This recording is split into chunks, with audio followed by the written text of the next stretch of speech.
Welkom by Every Nation Bloemfontein. Ons is so bly jy is hier. Gryp 'n pen en 'n notaboekie en geniet jy die boodskap saam met ons.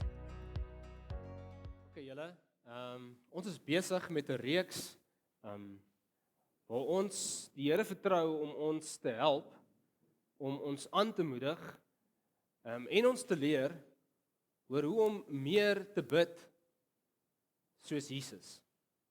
En so laasweek het ons stil gestaan, as jy dalk hier is en jy kon nie laasweekie wees nie, gaan soek ons op YouTube, daar die preek is daar opgelaai, jy kan dit daar gaan luister. Maar so laasweek het ons gesien dat die disippels op 'n plek gekom het waar hulle vir Jesus gevra het om hulle te leer hoe om te bid.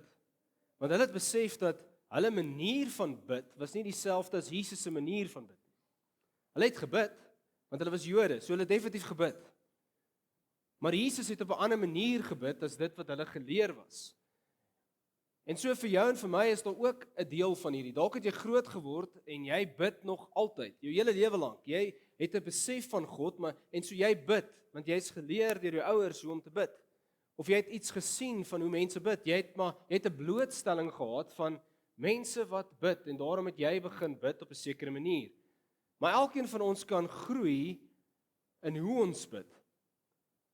En so vanoggend is die eerste ding wat ek sou sê, weer vir ons is, mag ons die Here vra met 'n begeerte om te sê, Here, maar leer ons bid. Mag dit iets wees wat ons aanhoudend vir hom vra om te doen, om te sê, Here, leer ons bid. En dan is ons so dankbaar dat ons God se woord het, wat vir ons wys, wat vir ons kan leer, saam met God se gees, wat lewend is binne in ons, hoe om te bid, dat ons ook soos Jesus kan bid. En so laasweek het baie gegaan oor die feit dat ons duidelik gesien het dat gebed nie net iets was wat gebeur het vroegoggend en laat aand in Jesus se lewe nie, maar dit was dwars deur sy lewe. Ons sien ook hoe vol hy gebid het. Dit was nie net 'n vinnige gebed net voor ek slaap en daar gaan ons aan met ons lewe, of 'n vinnige gebedjie vroeg in die oggend net voordat ek moet werk toe gaan nie. Nee, Jesus het tyd gemaak om homself af te sonder en tyd in gebed te spandeer saam met die Vader. En so die aanmoediging vir my en vir jou is om dit ook te doen, meer en meer en meer in ons lewens, om te bid soos wat Jesus gebid het. Maar dan het hy nie net ook alleen saam met die Vader gaan bid nie, hy het ook saam ander mense gebid. En hy het vir ander mense gebid. Waar ook al hy gegaan het Jesus gebid. Gebed was 'n deel van sy lewe. En so vanoggend wil ons onsself vra, die vraag afvra, en ek dink dis net 'n eenvoudige vraag waar dit uitkom is, maar hoekom lyk my lewe nie so nie? Hoekom lyk my lewe nie soos Jesus se as dit kom by gebed nie? En die eenvoudige antwoord is omdat ek en jy nie dieselfde oortuiging het as wat Jesus gehad het oor gebed nie. Dis die eenvoudigste antwoord. Ek en jy het nie dieselfde oortuiging rakende gebed as wat Jesus gehad het nie. En so vanoggend wil ons saam kyk, maar wat is hierdie iets wat gemaak het dat Jesus hierdie oortuiging gehad het? Daar's iets wat Jesus gehad het, vasgehad in sy lewe, eenvoudige goed wat ons kan sien deur iets wat Jesus vir sy disippels leer, wat daar vir ons kan wees, wat sal maak dat ek en jy meer bid. En so ek kan op 'n ander manier bietjie dit so sê, om te sê, wat is die sleutel tot om meer te bid? Wat is die ding wat gaan maak dat ek en jy meer bid? En so, ons vind die antwoord tot 'n groot mate in 'n gelykenis wat Jesus aan sy disippels vertel. En so as jy jou Bybel het, Lukas 18, ons gaan daaruit lees, Lukas 18 vers 1 tot 8. Ek vra vir Ilse om dit vir ons te kom lees. Dankie. Môre almal. Lukas 18 vers 1 tot 8 in die Afrikaanse 20 vertaling. Hy het vir hulle 'n gelykenis vertel oor hoe nodig dit is om altyd te bid en nie moed te verloor nie. Hy het gesê, daar was 'n sekere regter in 'n bepaalde stad wat nie ontzag vir God gehad het nie en hom aan geen mens gesteer het nie.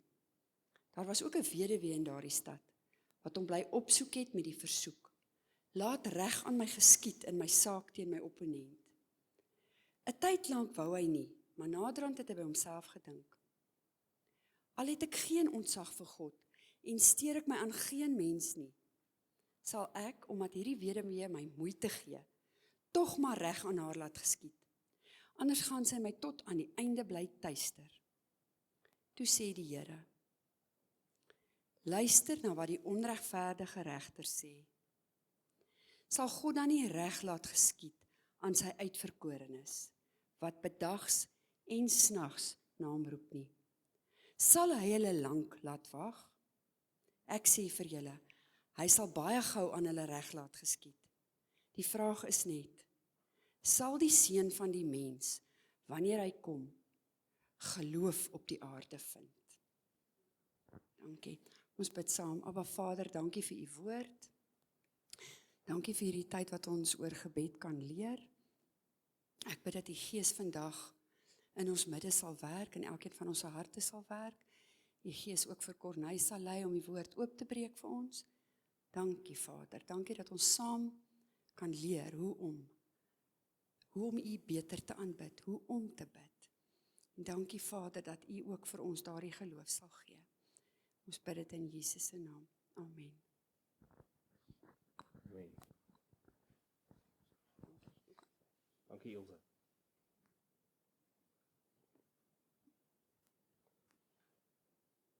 Nou wat baie duidelik is in hierdie skrifgedeelte is hoekom Jesus hierdie gelykenis vertel. Hy begin en dan sê hy dat eenvoudig dat hoe nodig dit dat hulle sal verstaan hoe nodig dit is om altyd te bid en nie moed te verloor nie. Met ander woorde, hierdie gelykenis antwoord vir my en vir jou eintlik maar hoekom ons nie altyd bid nie. Ons glo nie soos hierbo uiteengesit is wat die weduwee geglo het nie. Ons glo nie regtig hierdie goed nie en daarom bid ons nie altyd nie. As ons sal glo wat hierdie weduwee glo in terme van 'n onregverdige regter en ons gaan dit vir onsself uitpak, wat is hierdie 3 goed waarna ons wil kyk? Wat moet ons glo? Want dis die uiteinde van die saak, die skrif wat vir ons baie duidelik sê dat sal daar geloof op aarde wees. En so die sleutel tot gebed is geloof. Maar wat moet 'n mens glo?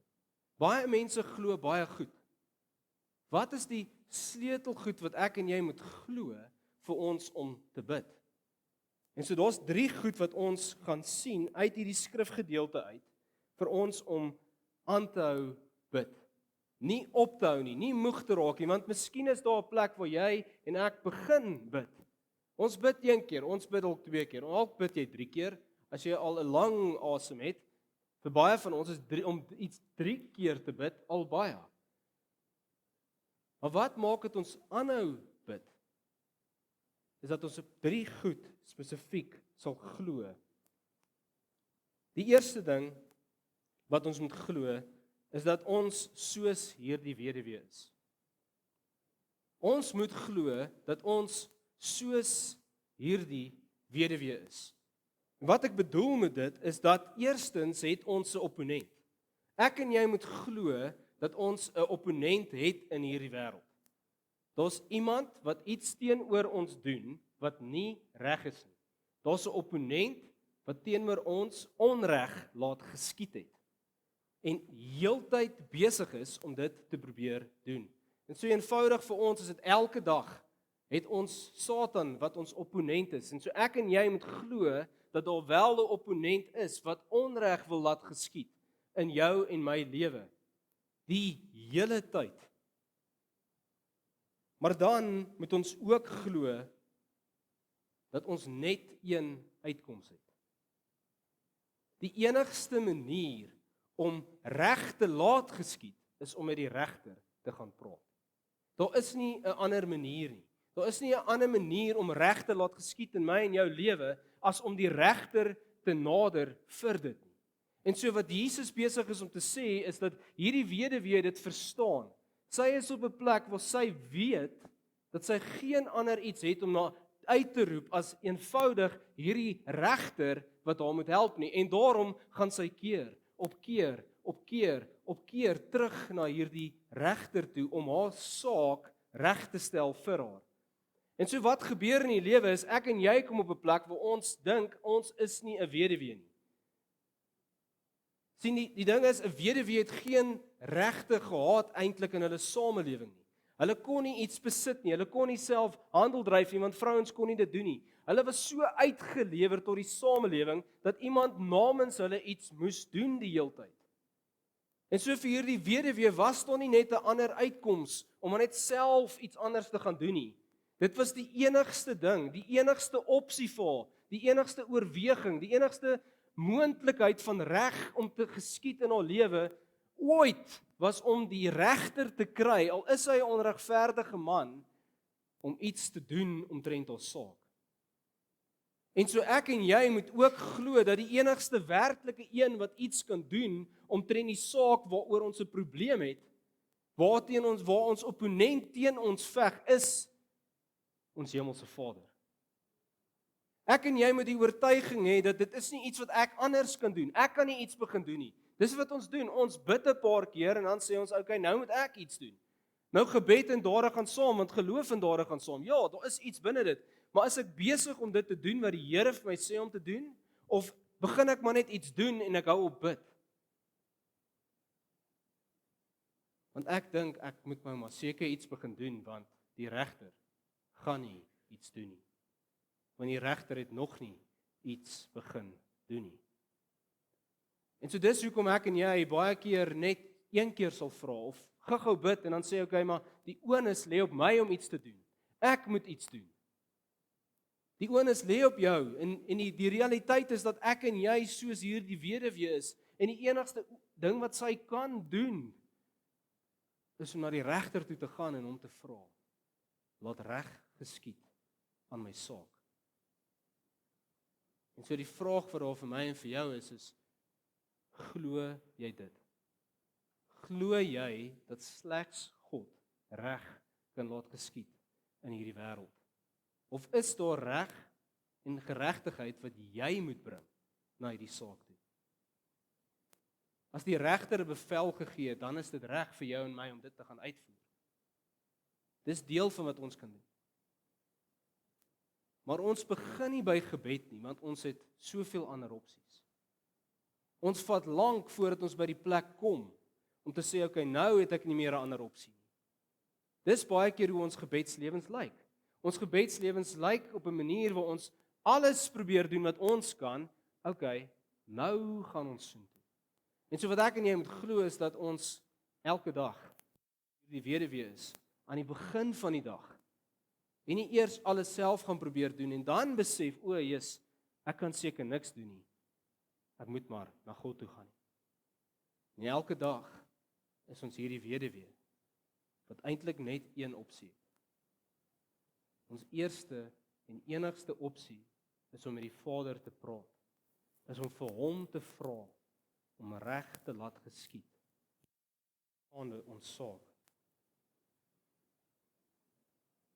Sy het geen ander hoop gehad nie. Geen ander een. En so my en jou realiteit is dat ons ook nie 'n ander hoop het nie. Ons enigste hoop, ons sing hierdie woorde. Ons sing dit wanneer ons saamkom. Ons sê ons enigste hoop. Ons enigste vertroue. Die enigste plek waar ons hoop stel is vir God. Want dan eers tussenin kruip dit in ons lewe in en ons leef dit. Ons begin staat maak op onsself, op ons eie insig, op ons eie maniere, op ons eie dinge. Ons vra vir onsself, maar wat kan ek doen? In steede van om na die Vader toe te gaan en te sê, Here, help. Bring reg. En saam met dit hom te vra, wat moet ek doen? En ons begin maar net doen. So ons moet glo dat ons nie self reg kan laat geskied nie. Dis die regter wat reg moet laat geskied. Tweedens moet ons glo dat ons God se uitverkorenes is, wat bedags en snags na hom mag roep. Die skrifgedeelte wat ons lees het, sê die volgende van vers 6. Dit sê, toe sê die Here, luister na wat die onregverdige regter sê. Sal God dan nie reg laat geskied aan sy uitverkorenes wat bedags en snags na hom roep nie? Sal hy hulle lank laat wag? Ek sê vir julle, hy sal baie gou aan hulle reg laat geskied. Die vraag is net, sal die Seun van die Mens, wanneer hy kom, geloof op aarde vind? Sien ons iets uit hierdie gelykenis uit wat ons ook nie soos die weduwee is. Want ons is nie iemand wat na 'n onregverdige regter toe gaan. Wat haar eintlik nie ken en nie eintlik vir haar omgee nie. Ons is iemand wat as uitverkorenes, as iemand vir wie Christus gesterf het aan die kruis, na die Vader kan nader, na die regter kan nader. En hy sal vir ons 'n uitkoms gee. Hoe sê ek dit? Wie is die uitverkorenes? Wie is die uitverkorenes waarvan hier gepraat word? Ek maak nou 'n aanname, maar ek wil vir ons wys uit 1 Tessalonisense 1 vers 2 tot 5 skryf Paulus die volgende. Hy sê ons dank God altyd oor julle almal. Nou, hy skryf aan die kerk in Tessalonika. Okay, so hy skryf aan 'n groep gelowiges. Wanneer en hierdie groep gelowiges bestaan uit verskillende mense. Bestaan nie net uit Jode nie. Okay, dit bestaan ook nie net uit Suid-Afrikaans sprekende mense nie. Okay, dit bestaan uit Grieke en 'n klomp ander mense. Hy skryf van hulle en hy sê ons dank God altyd oor julle almal wanneer ons aan julle dink in ons gebede. Voor God ons Vader onthou ons onophoudelik die uitwerking van julle geloof. Ja, die moeitevolle inspanning van julle liefde en die standvastigheid van julle hoop op ons Here Jesus Christus. Broers, julle vir wie God liefhet, ons weet van julle verkiesing. En waarna hy verwys is, ons weet van julle uitverkiesing, dat julle uitverkorenes is. Hoe? Want ons evangelie het nie alleen deur woord nie, maar ook met krag en deur die Heilige Gees en in volle versekering by julle gekom. Net so weet julle hoe ons optrede by julle was tot julle voordeel. Met ander woorde, vir Paulus is daar iets wat vir hom wys dat die mense, hierdie mense na wie hy 'n brief skryf, die kerk van Tessalonika uitverkies is, uitverkorenes is. Wat dit beteken is deel van God se volk is. Hoe het dit gebeur? Hulle het eenvoudig die evangelie geglo. Deur die Heilige Gees se werking het hulle op 'n plek gekom waar hulle die evangelie wat aan hulle verkondig is, geglo het. En wat hy aan hulle sê is dat mense sien dit. Mense sien dat hulle hierdie geglo het. Dis nie net ek wonder of hulle geglo het nie. Hulle het dit daadwerklik geglo. Hulle het Jesus Christus aangeneem as hulle Here en hulle verlosser en daar was uitdruklike tekens van hoe dit waar was vir hulle. En so sê Paulus, hierdie mense is God se uitverkorenes.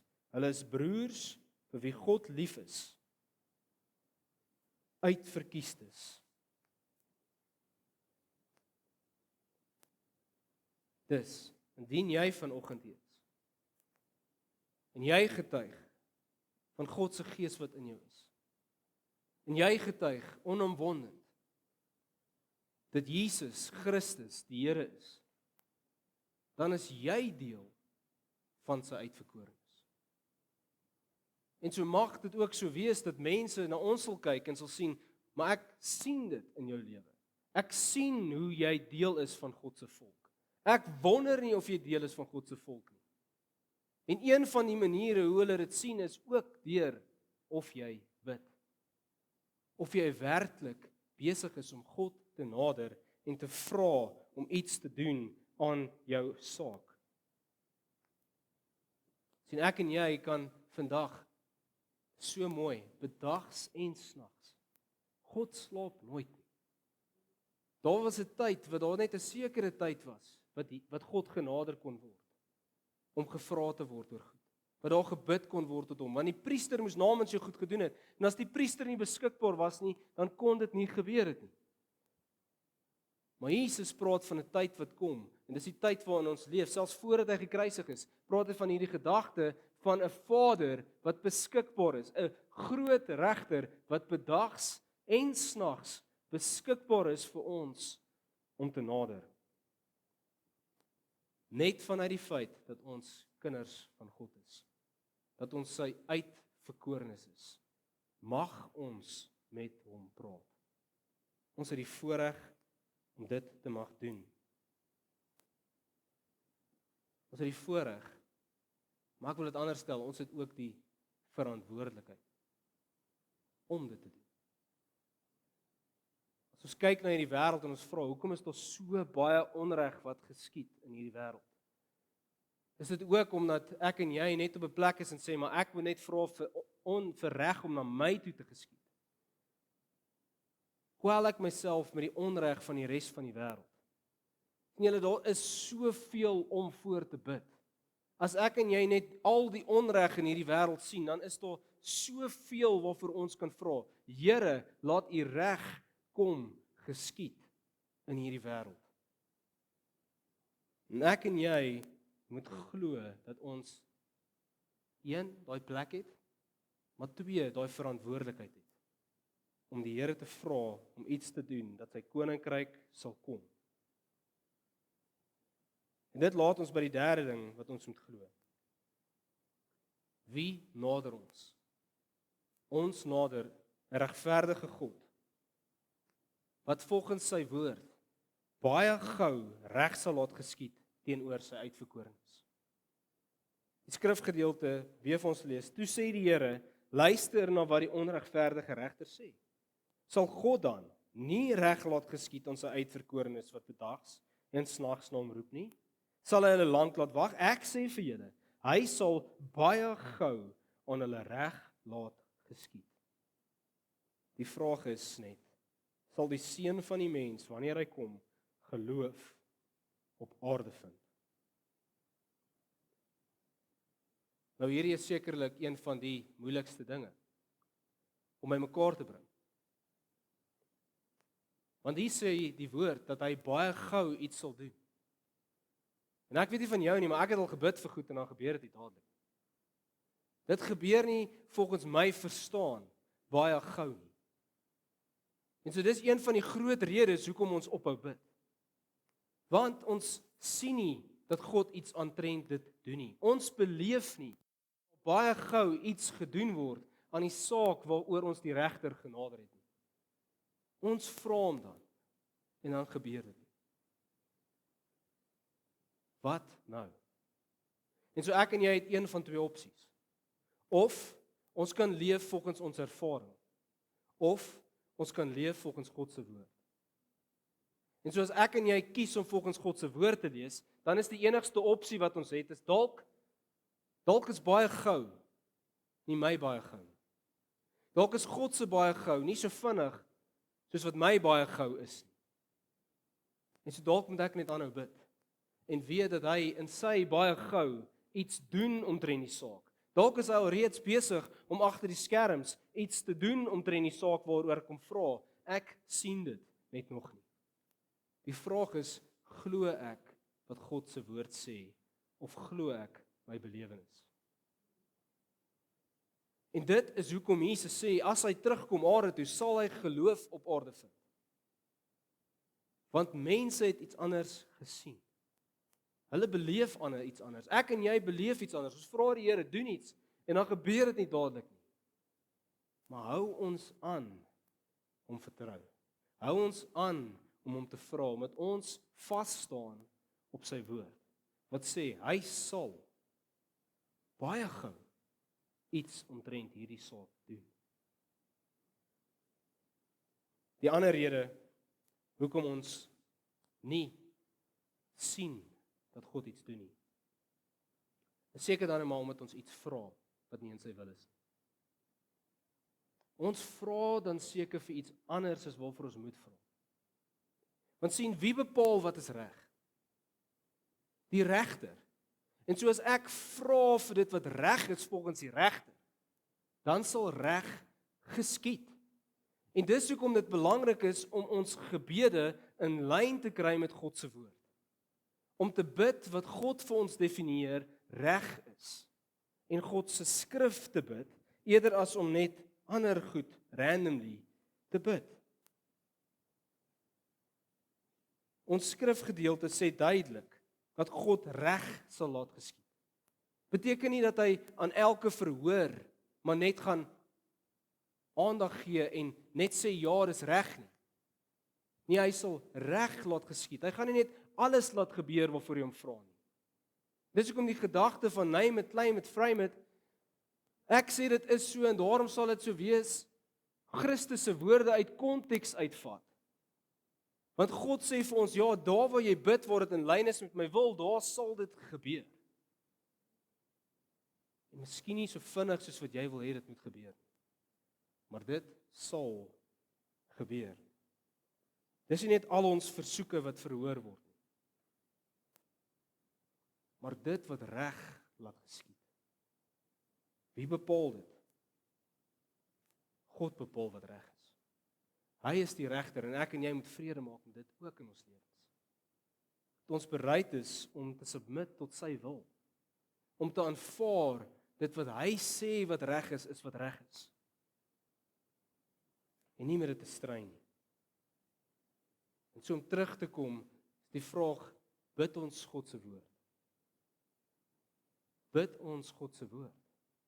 Weet jy wat sê God se woord waarvoor jy moet vra? So ek gaan 'n paar skrifgedeeltes vir ons aanhaal oor dit. So eerstens, sekerlik die bekendste is Matteus 9, 6 vers 9 tot 13. Jesus wat sê, so moet julle dan bid. Ons Vader wat in die hemel is, laat u naam geheilig word. Laat u koninkryk kom. Laat u wil geskied, soos in die hemel, so ook op die aarde. Ja, gee ons vandag ons daaglikse brood. En vergeef ons skulde, soos ons ook ons hulle vergeef wat teenoor ons skuldig staan. En bring ons nie in versoeking nie, maar verlos ons van die bose, want aan U behoort die koninkryk en die krag en die heerlikheid tot in ewigheid. Amen. En so eenvoudig, vinnig opgesom, moet ons bid vir God se naam om geheilig te word. Vir God se koninkryk om te kom, vir God se wil om te geskied op aarde soos in die hemel. Vir ons daaglikse brood, beide fisies en geestelik en emosioneel, alles wat ons nodig het, wat ons moet voed. Ons moet vra, Here, gee vir ons dit, vir vergifnis van ons skulde. Net soos ons ook ander vergewe. Dis wat dit vir ons sê, en 'n kwytskelding van versoeking en verlossing van die bose. Ons word uitdruklik aangemaan om hiervoor te bid. Maar dan sê Jesus ook die volgende, waarvoor ons nog moet bid, Matteus 9 vers 38, en ek lees vir ons die boodskapvertaling, sê, vra God, die boer wie se oes dit is, om nog ekstra arbeiders te stuur. Daarvoor moet julle ernstig bid. En so in Every Nation is daar 'n inisiatief vir ons horlosies stel na 'n plek om te sê, okay, 9:38, Matteus 9 vers 38, elke dag, as dit 9:38 is, sê ons vir onsself, okay, hierdie is iets wat vir God belangrik is, so kom ek bid hiervoor. En so baie mense reg oor die wêreld stel hulle horlosies vir 9:38 om te sê, kom ons vat 'n oomblik en ons vra die Vader om werkers uit te stuur om sy oes in te bring. Want dit is iets wat vir God belangrik is en so ons bid dit. Ek wil jou aanraai en ek wil jou uitdaag om dit ook begin doen, om te bid waarvoor die Here wil hê ons moet bid. Matteus 5 vers 44 tot 45 sê vir ons die volgende. Jesus wat sê, maar ek sê vir julle, julle moet julle vyande lief hê en bid vir hulle wat julle vervolg. Sodat julle kinders van julle Vader in die hemele kan wees. Ja, hy laat immer sy son opkom oor slegte en goeie mense en hy laat reën oor wetsgehoorsames en wetsverbrekers. Ja, bid vir julle vyande wat julle vervolg. Daai is 'n moeilike een. Bid vir julle vyande wat julle vervolg. Jesus sê uitdruklik, ons moet daarvoor bid. Lukas 11 vers 9 tot 13 sê die volgende, ek sê vir julle, vra en vir julle sal gegee word. Soek en julle sal vind. Klop en vir julle sal oopgemaak word.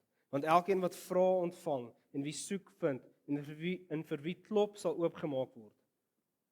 Ja, watter vader onder julle sal as sy seun om 'n vis vra om 'n slang in plaas van 'n vis gee? Of as hy eier vra, vir hom 'n skorpioen gee? As julle wat sleg is, dan weet om goeie geskenke aan julle kinders te gee, hoeveel te meer sal die hemelse Vader die Heilige Gees vra aan hulle wat hom vra. En so is so duidelik dat Jesus vir ons sê, hierdie is iets waarvoor ons moet vra. Vra vir die Heilige Gees. Vra die goeie Vader, wat soveel beter is as 'n aardse vader, om sy Gees vir jou te gee, want jy het hom nodig. Selfs meer as 'n eier, selfs meer as 'n vis, het jy sy Gees nodig. So die vraag is, vra jy? Vra jy hom vir sy Gees? Ons moet hiervoor en nog 'n klomp ander goed. Hier is nou maar net 'n paar goed wat ek hier uitgehaal het. Wat die Here vir ons sê ons voor moet vra. En hy sê dat hy iets sal doen omtrent dit. Ons moet hiervoor vra. In geloof. Met geloof.